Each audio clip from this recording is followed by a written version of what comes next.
Hello friends, welcome to my channel. ಎಲ್ಲರೂ ಹೇಗಿದ್ದೀರಾ? Hope ಎಲ್ಲರೂ ಚೆನ್ನಾಗಿದ್ದೀರಾ ಅಂತ. ಸೊ ನಾನು ಕೂಡ ತುಂಬಾ ಚೆನ್ನಾಗಿದ್ದೀನಿ. ಇವತ್ತು ಮಾರ್ನಿಂಗೇ ವ್ಲಾಗ್ನ ಸ್ಟಾರ್ಟ್ ಮಾಡ್ತಾಯಿದ್ದೀನಿ. ಏನಿಲ್ಲ, ಮಗಳನ್ನ ಸ್ಕೂಲ್ಗೆ ಅಷ್ಟೇ ಕಳಿಸಿದ್ದೀನಿ. ಮನೇಲಿ ಏನೂ ಕೆಲಸ ಆಗಿಲ್ಲ. ಯಾಕಂದರೆ ನೈಟು ಸರಿಯಾಗಿ ನಿದ್ದೆ ಆಗದೇ ಇರೋ ಕಾರಣ ಏನೂ ಕೆಲಸನೇ ಮಾಡಲಿಲ್ಲ. ರಾತ್ರಿ ಎಲ್ಲ ಹಾಗಾಗಿ ಬಿಟ್ಟು ಮಲ್ಕೊಂಡ್ಬಿಟ್ಟೆ. ಸೊ ಇವಾಗ ಕೆಲಸ ಮಾಡ್ಕೊಳ್ಬೇಕು. ಮಾರ್ನಿಂಗು ಕೂಡ ಲೇಟಾಗೇ ಇದ್ದೆ. ಸೊ ಹಾಗಾಗಿ ಕ್ರಿಶಾನ ಏನೋ ಅರ್ಜೆಂಟಾಗಿ ಬ್ರೇಕ್ಫಾಸ್ಟ್ ರೆಡಿ ಮಾಡಿಬಿಟ್ಟು ಎಲ್ಲಿಂದೆಲ್ಲ ಅಲ್ಲೆಲ್ಲ ಇಟ್ಬಿಟ್ಟು ಕಳಿಸ್ಬಿಟ್ಟಿದ್ದೀನಿ. ಸೊ ಇವತ್ತು ನಾನು ನಿಮ್ಮ ಜೊತೆ ಒಂದು ಮೋಟಿವೇಶನ್ ಬ್ಲಾಗ್ ಜೊತೆ ಬಂದಿದ್ದೀನಿ ಫ್ರೆಂಡ್ಸ್. ನನ್ನ ಜೀವನದಲ್ಲಿ ಏನೇನೆಲ್ಲ ಬದಲಾವಣೆಗಳನ್ನ ನಾನು ಮಾಡ್ಕೊಳ್ತಾ ಇದ್ದೀನಿ ಅನ್ನೋದನ್ನು ನಿಮ್ಮ ಜೊತೆ ನಾನು ಇವತ್ತು ಶೇರ್ ಮಾಡ್ಕೊಳ್ಬೇಕಂತ ಅಂದ್ಕೊಳ್ತಾ ಇದ್ದೀನಿ. ಸೊ ಹೋಪ್ ನಿಮಗೆ ಈ ವಿಡಿಯೋ ಇಷ್ಟ ಆಗುತ್ತೆ ಅಂತ ಅಂದ್ಕೊಂಡಿದ್ದೀನಿ. ಕೊನೆ ತನಕ ನೋಡಿ, ಹಾಗೆ ಸಬ್ಸ್ಕ್ರೈಬ್ ಮಾಡಿಕೊಂಡು ನೋಡಿ. ನಿಮ್ಗೆ ಇಷ್ಟ ಆದರೆ ಲೈಕ್ ಮಾಡಿ, ಹಾಗೆ ಕಮೆಂಟ್ ಮಾಡಿ ಅಂತ ಹೇಳ್ತೀನಿ. ಸೊ ಬನ್ನಿ ವಿಡಿಯೋನ ಸ್ಟಾರ್ಟ್ ಮಾಡೋಣ. ನಾನು ಇಷ್ಟು ದಿವಸ ಹೇಗಿದ್ದೆ ಅಂದರೆ, ನನ್ನ ಬಗ್ಗೆ ಅವ್ರು ಏನು ಅಂದ್ಕೊಳ್ತಿದ್ದಾರೆ, ಅವ್ರು ನನ್ನನ್ನು ಕಡಿಮೆ ಮಾಡಿ ಮಾತಾಡ್ತಿದ್ದಾರೆ, ಅವ್ರು ನನಗೆ ಅವಮಾನ ಮಾಡ್ತಿದ್ದಾರೆ, ಇದ್ರ ಬಗ್ಗೆ ಯೋಚನೆ ಮಾಡ್ತಾನೆ ನನ್ನ ಜೀವನ ನಾನು ಕಳೆದುಬಿಟ್ಟಿದ್ದೀನಿ ಅಂತಲೇ ಹೇಳ್ಬೋದು. ನಾನು ಈಗ ತಿಳ್ಕೊಂಡಿರೋದು, ನಾನು ಯೋಚನೆ ಮಾಡ್ತಾ ಇರೋದು, ನನಗೆ ನೋವು ಮಾಡ್ತಾ ಇರೋರು ನಾನು ಅವ್ರಿಗೆ ಏನು ಕೊಡ್ತಾಯಿದ್ದೀನಿ ಅಂತ ನಾನು ಯೋಚನೆ ಮಾಡಿದ್ರೆ, ನಾನು ಅವ್ರಿಗೆ ನನ್ನ ಸಮಯನ, ನನ್ನ ಸ್ಟ್ರೆಂತನ್ನ ಮತ್ತು ನನ್ನ ಮನಃಶಾಂತಿನ, ಸೊ ಅದನ್ನೇ ಕೊಡ್ತಾಯಿದ್ದೀನಿ ನಾನು ಅವ್ರಿಗೆ. ನಾನು ಯೋಚನೆ ಮಾಡಿದ್ದು, ಇದನ್ನು ನಿಲ್ಲಿಸಿದ ದಿವಸ ನನ್ನ ಜೀವನ ಬದಲಾಗ್ಬೋದೇನೋ ಅಂಥೇಳಿ. ಸೊ ನಾನು ಅದನ್ನು ಕಂಪ್ಲೀಟಾಗಿ ಸ್ಟಾಪ್ ಮಾಡಿದ್ದೀನಿ. ಯಾವೆಲ್ಲ ವಿಷಯಗಳನ್ನ ನಾನು ಈಗ ಸ್ಟಾಪ್ ಮಾಡಿದ್ದೀನಿ, ಯಾವ್ಯಾವ ವಿಷಯಗಳನ್ನ ನಾನು ಯೋಚನೆ ಮಾಡೋದು ಬಿಟ್ಟಿದ್ದೀನಿ, ಯಾವ ರೀತಿ ನನ್ನನ್ನು ನಾನು ಬದಲಾಯಿಸ್ಕೊಂಡಿದ್ದೀನಿ ಅನ್ನೋದು ನಿಮ್ಮ ಜೊತೆ ಇವತ್ತು ಶೇರ್ ಮಾಡ್ಕೊಬೇಕಾಗಿರೋದು. ಜ್ಞಾನಿಗಳು ಒಂದು ಮಾತು ಹೇಳ್ತಾರೆ ಫ್ರೆಂಡ್ಸ್, ಮೂರ್ಖರ ಜೊತೆ ವಾದ ಮಾಡೋದು ಜ್ಞಾನ ಅಲ್ಲ, ಅದು ಅವಿವೇಕ್ತನ ಅಂಥೇಳಿ. ಇವತ್ತು ನಾವು ಏನೇ ಒಂದು ಕಲಿತಾ ಇದ್ದೀವಿ ಅಂತಂದರೆ, ಅದು ಒಂದು ಸ್ಕಿಲ್ ಮಾತ್ರನೇ ಅಲ್ಲ, ಒಂದು ಪವರ್ ಅಂತಲೇ ಹೇಳ್ಬೋದು. ಮೇಯ್ನಾಗಿ ನಮಗೆ ಬೇಕಾಗಿರೋದು ಇಗ್ನೋರ್ ಮಾಡುವಂತಹ ಶಕ್ತಿ, ಹೌದಲ್ವಾ? ನಾವು ಏನೇ ಆಗಲಿ, ನಮಗೆ ಸಂಬಂಧಪಟ್ಟಿಲ್ಲ ಈ ವಿಷಯ ಅಂದಾಗ ನಾವು ಅದನ್ನು ಇಗ್ನೋರ್ ಮಾಡೋದನ್ನು ಕಲಿಬೇಕು. ಹೌದು, ಏನಂದರೆ ನನ್ನ ಮನಸ್ಸಿಗೆ ನಾನೇ ರಾಣಿ. ನಾನು ಹೊರಗಡೆ ಪ್ರಪಂಚನ ಕಂಟ್ರೋಲ್ ಮಾಡೋಕ್ಕಾಗಲ್ಲ, ಆದರೆ ನನ್ನ ಮನಸ್ಸನ್ನು ಕಂಟ್ರೋಲ್ ಮಾಡ್ಕೊಳ್ಬೋದು. ನನ್ನನ್ನು ಯಾರು ಅವಮಾನ ಮಾಡ್ತಿದ್ದಾರೆ, ಅವ್ರು ನನ್ನ ಬಗ್ಗೆ ಏನಾದರೂ ಅಂದ್ಕೊಳ್ಳಿ, ಅವರು ನನ್ನನ್ನು ಏನಂದರು ಅನ್ನೋದಕ್ಕಿಂತ ನಾನು ಅದನ್ನು ಎಷ್ಟು ಸೀರಿಯಸ್ಸಾಗಿ ತಗೊಂಡೆ ಅನ್ನೋದಕ್ಕೆ ಅಲ್ವಾ ಮ್ಯಾಟ್ರ್ ಆಗೋದು. ಅವರ ಮಾತಿಗೆ ನಾನು ರಿಯಾಕ್ಟ್ ಮಾಡ್ತಾ ಹೋದರೆ ನಾನೇ ವೀಕ್ ಆಗ್ತಾ ಹೋಗ್ತೀನಿ. ಅದ್ರ ಬದಲಿಗೆ ನನಗೆ ಬೇಕಾಗಿರೋದು ನನ್ನ ನೆಮ್ಮದಿ ಅಷ್ಟೇ. ನನ್ನ ನೆಮ್ಮದಿಗೆ ಅವರು ಅರ್ಹರಲ್ಲ ಅಂತ ಯೋಚನೆ ಮಾಡಬೇಕು ನಾವು. ಅದೇ ಒಂದು ನಮ್ಮಲ್ಲಿರೋ ಒಂದು ಪವರ್. ಮತ್ತು ಇನ್ನೊಂದು, ನಾವು ಇಲ್ಲ ಅಂತ ಹೇಳೋದನ್ನು ಮೇಯ್ನಾಗಿ ಕಲಿಬೇಕು. ನೋ ಅನ್ನೋದನ್ನು ನಾವು ಹೇಳೋದನ್ನು ಕಲೀಲೇಬೇಕು. ಈಗ ಪ್ರಪಂಚ ಒಳ್ಳೆಯವರನ್ನು ಗೌರವಿಸಲ್ಲ, ತಮಗೆ ಒಂದು ಕೆಲವು ಬೌಂಡ್ರೀಸ್ಗಳನ್ನ ಹಾಕ್ಕೊಂಡು ಜೀವನ ಮಾಡ್ತಿರ್ತಾರಲ್ಲ ಅವರನ್ನು ಗೌರವಿಸುತ್ತೆ. ಯಾವಾಗಲೂ ಎಲ್ಲದಕ್ಕೂ ಎಸ್ ಅಂತ ಹೇಳ್ತಾರಲ್ಲ ಅವರನ್ನು ಯೂಸ್ ಮಾಡ್ಕೊಂಡು ಬಿಡ್ತಾರೆ. ಅದೇ ಒಂದು ಸರಿ ನೀವು ನೋ ಅಂತ ಹೇಳಿ ನೋಡಿ, ನಿಮ್ಮ ವ್ಯಾಲ್ಯೂ ಕೂಡ ಹೆಚ್ಚಾಗುತ್ತೆ. ಇದನ್ನು ಅಥವಾ ನಾನು ಫಸ್ಟಿಂದನೂ ನನ್ನ ಜೀವನದಲ್ಲಿ ಇಟ್ಕೊಂಡಿದ್ದೀನಿ. ನನಗೆ ಇಷ್ಟ ಆಗಿಲ್ಲದೆ ಇರೋವಂತಹ ವಿಷಯನ ನಾನು ಮಾಡೋಕ್ಕೆ ಹೋಗೋದೇ ಇಲ್ಲ. ಅವರಿಗೆ ಹರ್ಟ್ ಆದರೂ ಪರವಾಗಿಲ್ಲ, ನಾನು ನೋ ಅಂತಲೇ ಹೇಳ್ತೀನಿ. ಇದು ಕೂಡ ತುಂಬಾ ಇಂಪಾರ್ಟೆಂಟ್ ಆಗುತ್ತೆ ಫ್ರೆಂಡ್ಸ್. ಮತ್ತು ಇನ್ನೊಂದು, ಎಲ್ಲರ ಮಾತುಗಳು ಕೂಡ ಸ್ಪಂದನೆ ಮಾಡೋಕ್ಕೆ ಹೋಗಬಾರ್ದು. ಈಗ ನೀವು ಏನೋ ಒಂದು ಕೆಲಸಕ್ಕೆ ಕೈ ಇಡ್ತಿರ್ತೀರ, ನೀವು ಅದನ್ನು ಮನುಷ್ಯ ಅಂದಮೇಲೆ ಅದನ್ನು ಒಬ್ರ ಹತ್ರ ಹಂಚ್ಕೊಳ್ಳೋದು ಸಹಜ. ಸೊ ನೀವು ಅದನ್ನು ಹಂಚ್ಕೊಂಡಾಗ ಅವರು ನೀವು ಅದನ್ನು ಮಾಡೋಕ್ಕಾಗಲ್ಲ, ನಿಮ್ಮ ಕೈಲಿ ಆಗಲ್ಲ ಅಂತ ಹೇಳುವಾಗ ನೀವು ಅದನ್ನು ಜಾಸ್ತಿ ಅವ್ರಿಗೆ ಎಕ್ಸ್ಪ್ಲೈನ್ ಮಾಡೋಕ್ಕೆ ಹೋಗಬಾರ್ದು. ನೀವು ಎಕ್ಸ್ಪ್ಲೈನ್ ಮಾಡಿದಷ್ಟು ಅವರೇ ಹೇಳ್ತಾರೆ. ನೀವು ನಿಮ್ಮ ಒಂದು ಕೆಲಸವನ್ನು ನೀವು ಸೈಲೆಂಟಾಗಿ ವರ್ಕ್ ಮಾಡಬೇಕು.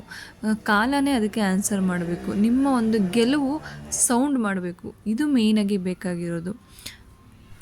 ಬಿಡೋದನ್ನು ಕಲಿಬೇಕು. ನಮ್ಮ ಹಳೆಯ ನೋವು, ಹಳೆಯ ಅವಮಾನ, ಹಳೆಯ ಸೋಲು, ಅವ್ರು ಹಂಗಂದ್ರು, ಇವ್ರು ಹಿಂಗಂದ್ರು, ನನಗೆ ಅಷ್ಟು ನೋವಾಯಿತು, ಇಷ್ಟು ನೋವಾಯಿತು, ಸೊ ಅದನ್ನು ಫಸ್ಟು ನಾವು ಮನಸ್ಸಲ್ಲಿ ಇಟ್ಕೊಳ್ಬಾರ್ದು. ಅದಿದ್ದರೆ ನಾವು ಗೆಲ್ಲಕ್ಕಾಗಲ್ಲ. ನಿಮಗೆ ಗೊತ್ತಿರತ್ತೆ, ಒಂದು ವಿಮಾನ ಫ್ಲೈ ಮಾಡಬೇಕಂತಂದರೆ ಸೊ ಅದ್ರ ವೆಯ್ಟ್ ಕೂಡ ಕಡಿಮೆ ಇರಬೇಕಂತೆ, ಆವಾಗ ಅದು ಫ್ಲೈ ಮಾಡೋಕ್ಕಾಗೋದು. ಸೊ ಹಾಗೆ ಇವೆಲ್ಲ ವಿಷಯಗಳನ್ನು ನಾವು ಮನಸ್ಸಿಂದ ತೆಗೆದು ನಮ್ಮ ಒಂದು ಮನಸ್ಸನ್ನು ನಾವು ಹಗುರ ಮಾಡಿಕೊಳ್ಬೇಕು. ಆ ಆಲೋಚನೆಗಳನ್ನು ಬಿಟ್ಟು ನಮ್ಮ ಮುಂದಿನ ಗುರಿಯನ್ನು ಮಾತ್ರ ನೋಡಬೇಕು ನಾವು. ಎಲ್ಲದಕ್ಕೂ ಎಕ್ಸ್ಪ್ಲನೈಸೇಷನ್ ಕೊಡೋದನ್ನು ನಿಲ್ಲಿಸ್ಬಿಡ್ಬೇಕು ನಾವು. ನಾವೇನು ಕೋರ್ಟಲ್ಲಿಲ್ಲ, ಪ್ರತಿ ವಿಷಯಕ್ಕೂ ನಮ್ಮನ್ನು ನಾವು ಜಸ್ಟಿಫೈ ಮಾಡ್ಕೊಳ್ಬೇಕು ಅಂತ ಏನಿಲ್ಲ. ಜಾಸ್ತಿ ಎಕ್ಸ್ಪ್ಲೈನ್ ಮಾಡೋಕ್ಕೆ ಪ್ರಯತ್ನ ಪಟ್ಟಷ್ಟು ಕ್ವಶನ್ ಜಾಸ್ತಿ ರೈಸ್ ಆಗುತ್ತೆ. ಸೊ ಮೌನ ವೀಕ್ ಅಲ್ಲ, ಅದು ಕಂಟ್ರೋಲ್ ಆಗಿರಬೇಕು. ಸೊ ನಾವು ಎಲ್ಲ ವಿಷಯಕ್ಕೂ ಇನ್ನೊಬ್ರಿಗೆ ಎಕ್ಸ್ಪ್ಲೈನ್ ಮಾಡೋದನ್ನು ನಿಲ್ಲಿಸ್ಬಿಡ್ಬೇಕು. ನಿಮ್ಮ ಡ್ರೀಮ್, ನಿಮ್ಮ ಕನಸೇನಿದೆ, ಸೊ ಅದ್ರ ಮೇಲೆ ಗುರಿ ಇಡಿ. ಚಿಕ್ಕ ಚಿಕ್ಕ ಮಾತು, ಚಿಕ್ಕ ಚಿಕ್ಕ ಡ್ರಾಮಾ, ಈಗ ಸಮಾಜದಲ್ಲಿ ಯಾರೇ ತೊಗೊಳ್ಳಿ, ಫ್ಯಾಮಿಲಿ ತೊಗೊಳ್ಳಿ, ಫ್ರೆಂಡ್ಸ್ ತೊಗೊಳ್ಳಿ, ನೀವು ಏನೋ ಒಂದು ಮಾಡ್ತಾಯಿದ್ದೀನಿ ಅಂತ ಅಂದಾಗ ಏನೋ ಅದನ್ನು ನಿಮ್ಮನ್ನು ಡೌನ್ ಮಾಡಲಿಕ್ಕೆ ನೋಡ್ತಾ ಇರ್ತಾರೆ. ಇಲ್ಲ ಚಿಕ್ಕ ಚಿಕ್ಕದಾಗಿ ಏನೋ ನಿಮಗೆ ಮಾತಾಡೋದು, ನಿಮಗೆ ನೋವು ಮಾಡೋದು, ಇಲ್ಲ ಡ್ರಾಮಾ ಮಾಡೋದು. ಸೊ ಆ ಥರ ಏನಾದರೂ ಮಾಡ್ತಿರ್ತಾರೆ. ಸೊ ನಾವು ಅದ್ರ ಮೇಲೆ ಗಮನ ಕೊಟ್ಟಷ್ಟು ನಮ್ಮ ಕಾನ್ಸಂಟ್ರೇಷನ್ನೇ ಹಾಳಾಗ್ಬಿಡುತ್ತೆ. ಸೊ ನಮ್ಮ ಗುರಿ ಮೇಲೆ ನಮಗೆ ಯಾವಾಗಲೂ ಗಮನ ಇರಬೇಕು. ಮತ್ತು ಅಮಾಯಕರಂತೆ ಇರಬೇಡಿ. ಕೆಲವರು ಅಂದ್ಕೊಳ್ತಾರೆ ನಾವು ಅಮಾಯಕರ ಥರ ಇದ್ದರೆ ನಮ್ಮನ್ನು ಒಳ್ಳೆಯವರು ಅಂಥೇಳಿ ಬಿಂಬಿಸ್ತಾರೆ, ಒಳ್ಳೆಯವರು ಅಂಥೇಳಿ ಅಂದ್ಕೊಳ್ತಾರೆ ಅಂತ. ಸೊ ಒಳ್ಳೆಯವ್ರಿಗೆ ಎಲ್ಲರೂ ಒಳ್ಳೆಯದಾಗೇ ಇರಬೇಕು ಅಂತ ಏನಿಲ್ಲ. Soft people get used, smart people get respected, ಅಷ್ಟೇ. ಸೊ ಅಮಾಯಕರಾಗಿ ಇರಬೇಡಿ. ನಿಮಗೆ ಏನು ಅನಿಸುತ್ತೋ, ಏನು ಹೇಳಬೇಕು ಅನಿಸುತ್ತೋ, ಏನು ಮಾಡಬೇಕು ಅಂತ ಅನಿಸುತ್ತೋ ಅದನ್ನು ಮಾಡಿ. ಎಲ್ಲರ ವಿಷಯನೂ ಕೇಳಕ್ಕೆ ಹೋಗಬೇಡಿ. ಯಾರು ಏನಂದರು, ಯಾರು ಏನು ಅಂದ್ಕೊಳ್ತಿದ್ದಾರೆ, ಕೆಲವ್ರಿಗೆ ಒಂದು ಕ್ಯೂರಿಯಾಸಿಟಿ ಇರುತ್ತೆ. ಯಾರು ನನ್ನ ಬಗ್ಗೆ ಏನು ಅಂದ್ಕೊಳ್ತಿದ್ದಾರೆ, ಏನು ಹೇಳ್ತಿದ್ದಾರೆ, ಇದನ್ನೆಲ್ಲ ತಿಳ್ಕೊಳ್ಳೋ ಕ್ಯೂರಿಯಾಸಿಟಿ ಜಾಸ್ತಿನೇ ಇರುತ್ತೆ. ಸೊ ಅದರ ಅವಶ್ಯಕತೆ ಇಲ್ಲ. ನಿನ್ನ ಲೈಫನ್ನ ಅವ್ರ ಮಾತಕ್ಕೆ ಕೊಟ್ಟರೆ ನೀನು ಗುರಿ ಕಾಣೋದಾದರೂ ಯಾವಾಗ? ಸೊ ಅದರಿಂದ ಎಲ್ಲ ವಿಷಯವನ್ನು ಕೇಳೋಕ್ಕೆ ಹೋಗಬೇಡಿ. ನಿಮ್ಮ ಗುರಿ ಏನಿದೆ ಆ ಗುರಿ ಮೇಲಷ್ಟೇ ನೀವು ಆಲೋಚನೆಯನ್ನು ಮಾಡಬೇಕಾಗತ್ತೆ. ನಿನ್ನ ಆಲೋಚನೆ ನಿನಗೆ ಶಕ್ತಿಯಾಗಿರುತ್ತೆ. ನಿನ್ನ ಬಗ್ಗೆ ಯಾರೇನು ಹೇಳಿದ್ರು ಅದು ನಿಜ ಅಲ್ಲ.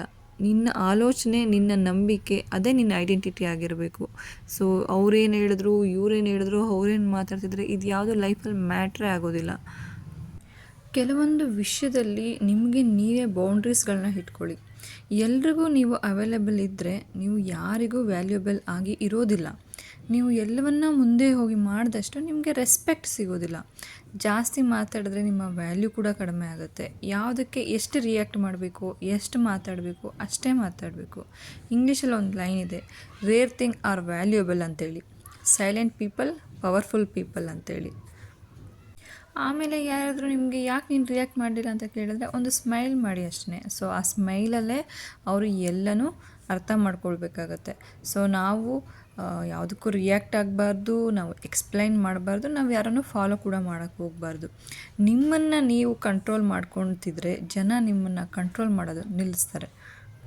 ಎಸ್, ಇಷ್ಟೂ ವಿಷಯಗಳನ್ನ ನಮ್ಮ ಜೀವನದಲ್ಲಿ ನಾವು ಅಳವಡಿಸ್ಕೊಂಡ್ರೆ ನಾವು ಜೀವನದಲ್ಲಿ ನೆಮ್ಮದಿಯಾಗೂ ಕೂಡ ಇರ್ತೀವಿ. ಮತ್ತು ನಮ್ಮ ಗುರಿಯನ್ನು ತಲುಪೋದಕ್ಕೂ ಕೂಡ ನಮಗೆ ಇದು ಸಹಾಯ ಮಾಡುತ್ತೆ. ಇದು ನಾನು ಪರ್ಸ್ನಲಿ ಎಕ್ಸ್ಪೀರಿಯನ್ಸ್ ಕೂಡ ಮಾಡಿದ್ದೀನಿ. ನಾನು ಯಾವಾಗ ಇದನ್ನೆಲ್ಲ ಯೋಚನೆ ಮಾಡೋಕ್ಕೆ ಸ್ಟಾರ್ಟ್ ಮಾಡಿದೆ, ಇದನ್ನೆಲ್ಲ ಅಳವಡಿಸ್ಕೊಳ್ಳೋಕ್ಕೆ ಸ್ಟಾರ್ಟ್ ಮಾಡಿದೆ, ನಾನೀಗ ನೆಮ್ಮದಿಯಾಗಿದ್ದೀನಿ, ಆರಾಮಾಗಿದ್ದೀನಿ. ನಾನಾಯಿತು, ನನ್ನ ಕೆಲಸ ಆಯಿತು, ನಾನು ಏನು ಮಾಡಬೇಕು ಮುಂದೆ, ಏನು ಮಾಡಬೇಕು, ಏನು ಮಾಡಬಾರ್ದು, ನನ್ನ ಮಕ್ಕಳನ್ನ ಹೇಗೆ ಓದಿಸ್ಬೇಕು, ನಾನು ಮನೆಯೆಲ್ಲ ಹೇಗಿರಬೇಕು, ನಾನು ಮನೆ ಹೇಗೆ ಇಟ್ಕೋಬೇಕು, ಇಷ್ಟೇ ನನ್ನ ಪ್ರಪಂಚ ಆಗಿದೆ. ನಾನು ಯಾರೂ ಹೊರಗಡೆ ಇದ್ರ ಬಗ್ಗೆ ತಲೆ ಕೆಡಿಸ್ಕೊಳ್ಳೋದಿಲ್ಲ, ಹೊರಗಡೆ ಅದ್ರ ಬಗ್ಗೆ ಯೋಚನೆ ಸಹ ಮಾಡೋದಿಲ್ಲ. ಸೊ ನಿಮಗೆ ಈ ವಿಡಿಯೋ ಇಷ್ಟ ಆಗಿದೆ ಅಂತ ಅಂದ್ಕೊಂಡಿದ್ದೀನಿ ಫ್ರೆಂಡ್ಸ್. ಇಷ್ಟ ಆಗಿದ್ದರೆ ದಯವಿಟ್ಟು ಲೈಕ್ ಮಾಡಿ, ಶೇರ್ ಮಾಡಿ, ಹಾಗೆ ಸಬ್ಸ್ಕ್ರೈಬ್ ಮಾಡ್ಕೊಳ್ಳಿ ಅಂತ ಹೇಳ್ತಾ ಈ ವಿಡಿಯೋನ ಇಲ್ಲಿಗೆ ಎಂಡ್ ಮಾಡ್ತಾಯಿದ್ದೀನಿ. Thank you so much.